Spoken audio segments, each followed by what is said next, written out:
이제 다음 주 6월 18일이면 FOMC 기준금리 결정 날입니다. 벌써 5월 금리 동결 이후에 한 달이라는 시간이 훅 지났고요. 제가 매번 FOMC 의사록을 체크하면서 미묘한 스탠스 변화를 체크하고 있는데요.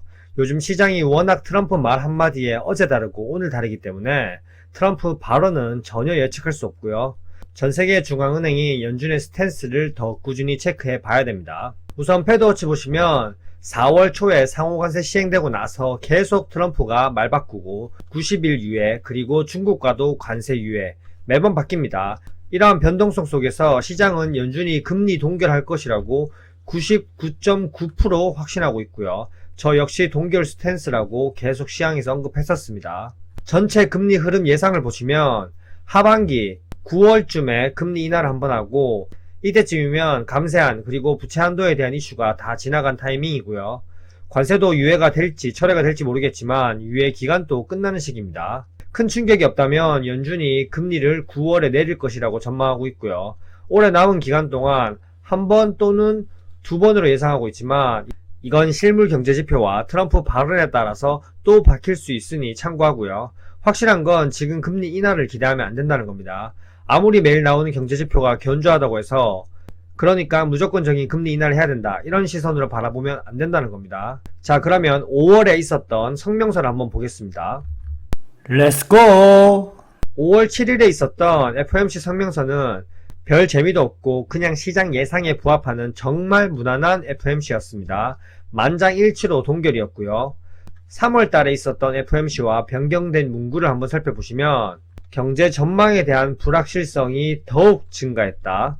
그리고 높은 실업률과 높은 인플레이션 위험이 모두 증가한 것으로 판단된다. 이 두 문장인데 노동과 인플레이션 사이에서 균형을 맞춰야 하는 연준 입장에서는 쉽지 않다는 겁니다. 그럼 5월 성명서가 3월 성명서와 다른 특이한 점을 한번 살펴보면요. 3월 성명서에는 경제 전망에 대한 불확실성이 증가했다 이렇게 단순하게 추가가 되었는데 5월 성명서에서는 경제 전망에 대한 불확실성이 증가했다. 어떻게요?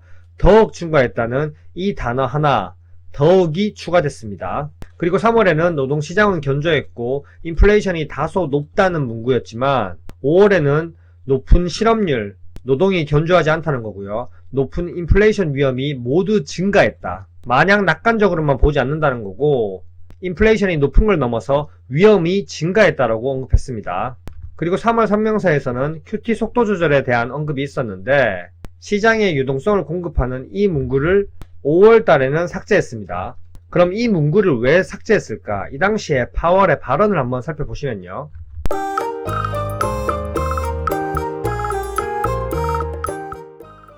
파월이 일시적이라는 말을 하면서 시장에 큰 충격을 줬었습니다. 일시적이란 말은 우리가 트라우마가 있습니다. 2021년에 인플레이션이 본격적으로 상승하기 시작할 때 파월은 인플레이션이 일시적이다 이런 말을 많이 하고 다녔고 그 이후에 일시적이지 않았고 빅스텝, 자이언트 스텝으로 금리를 팍팍 올렸습니다. 그렇기 때문에 우리는 일시적이란 말에 트라우마가 있는데 이 당시에는 파월이 일시적이란 말을 왜 했지? 이렇게 의아했었지만 결국 인플레이션이 급등하기 전에 유동성 위기가 온다면 연준이 개입해서 국채를 매수해주겠다 이 뜻이었습니다. 하지만 양적 긴축에 대한 문구를 삭제했고 여기서 유추해볼 수 있는 것은 연준이 당장 개입해서 국채를 매수하는 것보다 지금은 관망으로 더 상황을 지켜볼 것이다.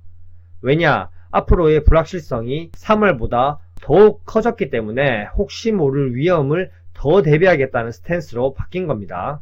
자, 그러면 5월달 이 당시에 파월의 기자 질의 답변을 한번 보면요. 파월은 불확실성이 높아졌지만 미국 경제는 아직까지 견조하다. 그리고 1분기 GDP가 감소했지만 관세로 인한 일시적인 영향일 것이라고 언급하고 있고요. 연준은 결과적으로 더 많은 지표를 기다린다고 말했습니다. 현재로서는 어떻게 판단할 근거가 딱히 없다는 거고요. 관세는 트럼프의 말과 여러 대화로 인해서 바뀔 가능성이 상당히 크기 때문에 결과론적으로 파월은 모르겠다라는 스탠스를 취한 겁니다. 전 세계의 중앙은행인 연준에서 모르겠다 이런 스탠스를 취해도 되나 이렇게 생각하겠지만 현재 트럼프 행보를 보면 정말 막무가내식이고 어제 말 다르고 오늘 아침에 말 다르고 오늘 밤에 말이 다릅니다. 그렇기 때문에 파월이 결국 트럼프 탓이라고 얘기하고 있는 거고요. 선제적 대응보다는 지표를 기다릴 것이라는 연준의 스탠스이고, 이렇게 기다리게 되면 연준은 경기 변화에 뒤처져서 늦은 판단을 내릴 수 있는 위험도 증가하게 됩니다.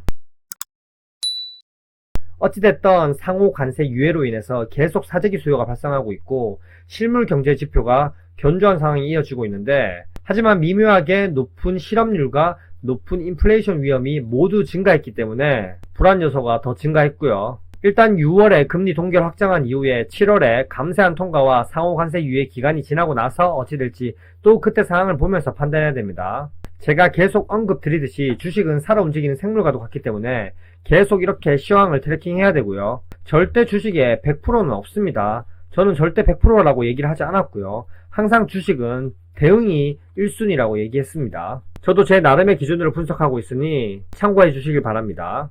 현재까지 내용이 괜찮으셨다면 구독과 좋아요 부탁드립니다. 이상입니다. 안녕.